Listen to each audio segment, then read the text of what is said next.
Capítulo 7 de Gênesis. O Senhor disse a Noé: entra na arca, você e toda a sua família, porque reconheço que você tem sido justo diante de mim no meio dessa geração. De todo animal puro, leve com você 7 pares, macho e sua fêmea. Mas os animais impuros, leve um par, o macho e sua fêmea. Também das aves dos céus, leve 7 pares, macho e fêmea, para conservar a semente sobre a face da terra. Porque daqui a 7 dias farei chover sobre a terra durante 40 dias e 40 noites, e farei desaparecer da superfície da terra todos os seres que fiz. Noé fez tudo que o Senhor lhe havia ordenado. Noé tinha 600 anos de idade quando as águas do dilúvio inundaram a terra. Por causa das águas do dilúvio, Noé entrou na arca, e com ele seus filhos e sua mulher e as mulheres de seus filhos, dos animais puros, dos animais impuros, das aves, de todo animal que rasteja sobre a terra. Entraram para junto de Noé na arca de 2 em 2, macho e fêmea, como Deus havia ordenado. E aconteceu que depois de 7 dias vieram sobre a terra as águas do dilúvio. No ano 600 da vida de Noé, aos 17 dias do 2º mês, nesse dia romperam todas as fontes do grande abismo, e as comportas do céu se abriram, e caiu chuva sobre a terra durante 40 dias e 40 noites. Nesse mesmo dia entraram na arca Noé e seus filhos, Sem, Cã e Javé, a mulher deles e as mulheres dos seus filhos. Entraram eles e todos os animais segundo a sua espécie, todo o gado segundo a sua espécie, todos os animais que rastejam sobre a terra segundo a sua espécie, todas as aves segundo a sua espécie, todos os pássaros e tudo que tem asa. De todos os seres em que havia fôlego de vida, entraram na arca de 2 em 2 para junto de Noé. Eram macho e fêmea os que entraram de todos os seres vivos, como Deus havia ordenado a Noé. O Senhor fechou a porta da arca. O dilúvio durou 40 dias sobre a terra. As águas subiram e se elevaram a arca sobre a terra. As águas prevaleceram e aumentaram muito na terra. A arca, porém, flutuava sobre a terra. As águas prevaleceram excessivamente sobre a terra e cobriram todos os altos montes que haviam debaixo do céu.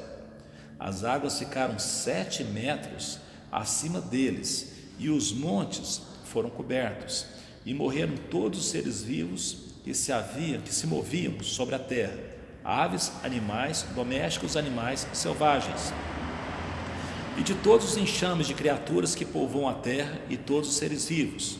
Tudo que havia em terra seca e que tinha fôlego de vida em suas narinas morreu. Assim foram exterminados todos os seres que haviam sobre a face da terra, as pessoas, os animais, os seres vivos que rastejam, e as aves dos céus foram extintos da terra. Ficou somente Noé e os que com ele estavam na arca, e as águas prevaleceram sobre a terra durante 150 dias. Então aqui é a questão já do dilúvio.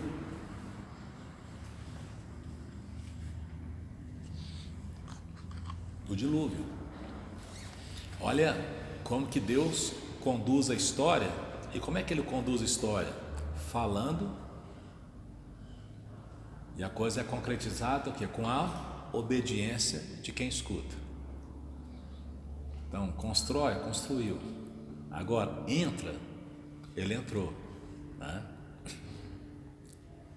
E embora deve ter sido algo assim espetacular, todos aqueles seres, né, vindo, e a palavra de Deus fala que Noé foi um pregoeiro da justiça, né?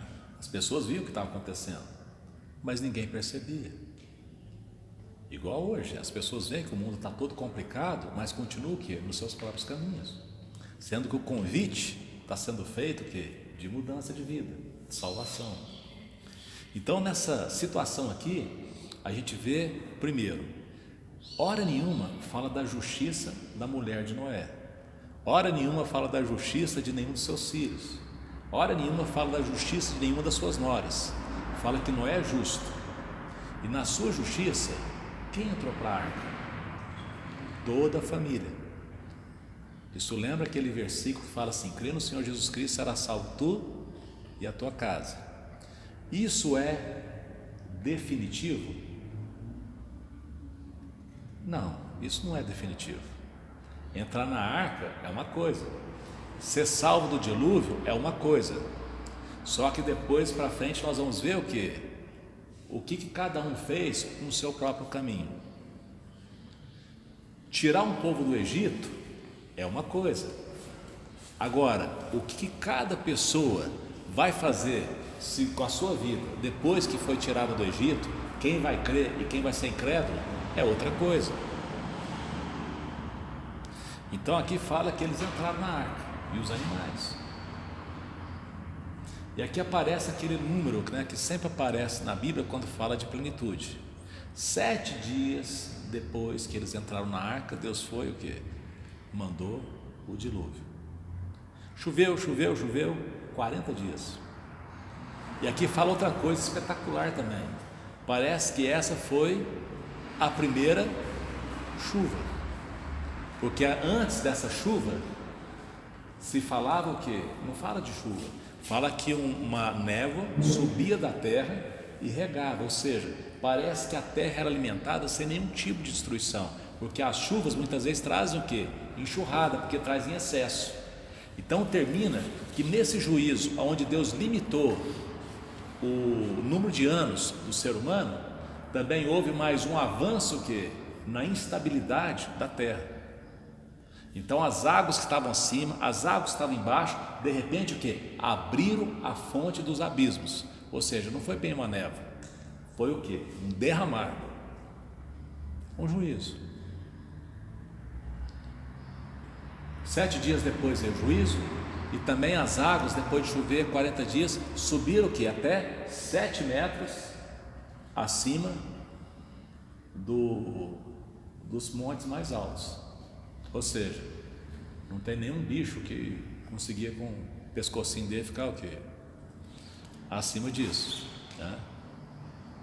E se tivesse também não tinha como comer, né? Vai comer o quê? Vai beber água, né? Então, o que provavelmente não teve dentro dessa arca foi só aquários, né? Os seres aquáticos ficaram de fora, né? Provavelmente, estou nem afirmando isso, porque acho que não dá nem para assim afirmar isso, mas é a situação que às vezes tem coisas que apontam, né? Porque a gente vê que o que é dito, né? É dito por nosso conhecimento. E aqui muita gente fala, não, mas essa história ela é muito simples, ela precisa ser porque e os dinossauros, até agora não apareceu eles, né? De onde que surgiram? Olha, o que está sendo escrito não é o que está sendo escrito, não é tudo, mas é tudo aquilo que a gente pode ter segurança o que é na informação, porque isso aqui foi escrito para a nossa vida, para nos contar o que de fato aconteceu, que essa destruição não está se falando de um cataclismo, está falando de um juízo, está falando da maneira como que Deus, que tem todas as prerrogativas, porque Ele é Deus, como é que Ele cuida daquilo que nós destruímos. E aqui é interessante falar, né, também, além desse número 7 que aparece aqui, né, aparece muito em Apocalipse, né, são 7 dias da semana, 7 notas musicais, né, são 7 igrejas do Apocalipse, são 7 selos, são 7 trombetas, né, são 7 taças da ira de Deus. Então esse número 7 que diz respeito à plenitude, né, um período completo, né, ele aparece no meio do juízo aqui também. É muito interessante isso. E eles entraram, os animais todos entraram. Outra coisa que é interessante é falar que entraram de 2 em 2 e reforçar macho e fêmea, a maneira como Deus criou para que houvesse herança, galardão. O fruto do ventre é a herança e é o galardão. Então aqui fala que entraram de 2 em 2 e enfatiza macho e fêmea. E choveu durante 40 dias, né? E foi o Senhor que fechou a arca, né? Isso também mostra uma coisa bem interessante para a gente. Não foi o Noé lá, tranca daí, vamos ver se a gente consegue, ver se não entra água. Não, o próprio Senhor Deus foi lá, faz. Mas na hora de monitorar, quem monitora é Ele. Ele fechou por fora. Só Ele pode abrir. E as águas do dilúvio duraram 40 dias. Prevaleceram as águas excessivamente sobre a terra e cobriram todos os altos montes, 7 metros acima dos mais altos deles. E morreram todos os seres vivos que se moviam na terra, aves, animais domésticos, animais selvagens, e todos os enxames e criaturas que povoam a terra, e todos os seres humanos. Tudo que havia na terra seca, que tinha fôlego de vida, das suas narinas morreu. Assim foram exterminados todos os seres vivos que havia sobre a face da terra, as pessoas e os animais, os seres que rastejam e as aves que foram extintas da terra. Ficou somente Noé e os que com ele estavam na arca. E as águas prevaleceram sobre a terra durante 150 dias, ou seja, 5 meses, que houve o que? Essa inundação.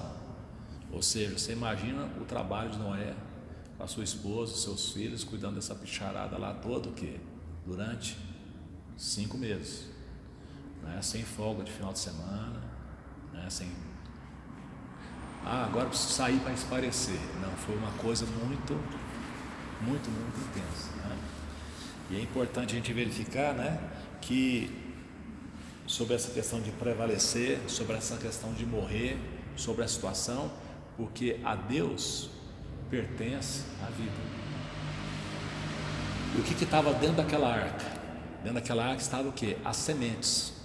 Porque a partir dessa situação, Deus não vai criar mais animais, Deus não vai criar mais aves, Deus não vai mais formar o homem. Não, aquilo que Ele fez, Ele preservou uma remanescente, uma semente. Para quê? Para fazer aquilo que queria fazer lá atrás, que é encher toda a terra. Só que lá atrás era um casal para encher toda a terra. E agora aqui são 4 casais. Um já tinha tido seus filhos. Se teve mais depois eu não sei, aqui não fala, Mas parece que não, parece que foram só os 3 mesmo. Mas esses 3 vão depois aparecer o que? As suas genealogias. Que toda a terra foi povoada que a partir desses casais. Então nota que Deus não mudou o seu plano, o seu projeto. Ele continua da mesma forma. Se no início era um casal e ele criou, formou, aqui ele não destruiu para começar de novo, como disse assim, deu errado, vamos... Não é isso. De tudo o que foi feito, a semente boa que eu tenho é essa. O remanescente é esse. E até esse remanescente, você não pode falar que é um remanescente bom, porque as pessoas ainda estão vivendo. Elas vão tomar decisões, e a gente vai ver isso mais para frente. Mas é importante notar que os planos, os projetos de Deus não serão frustrados. Aquilo que Deus intentou na sua mente, é isso mesmo que vai acontecer. Então esse é o capítulo 7, de Gênesis. Então nós vamos fazer um próximo vídeo, o capítulo 8 de Gênesis. Mas é muito importante você que nos acompanha aqui no canal, que você dê o seu like, que você se inscreva no canal, e se você crê que isso é pertinente, você compartilhe isso, O objetivo é que a Bíblia seja conhecida. Hoje nós conhecemos muitas coisas. Hoje às vezes nós até congregamos, participamos de igrejas, de tanta coisa, mas muitas vezes o conhecimento que nós temos na cabeça não é bem o conhecimento bíblico. São outros conhecimentos que muitas vezes até conflitam com aquilo que é o conhecimento bíblico. Então nós cremos que a fé vem pela pregação, a pregação da palavra de Deus, e para nós termos essa pregação é necessário que nós conhecemos aquilo que a Bíblia diz. Muito obrigado e a gente continua no próximo.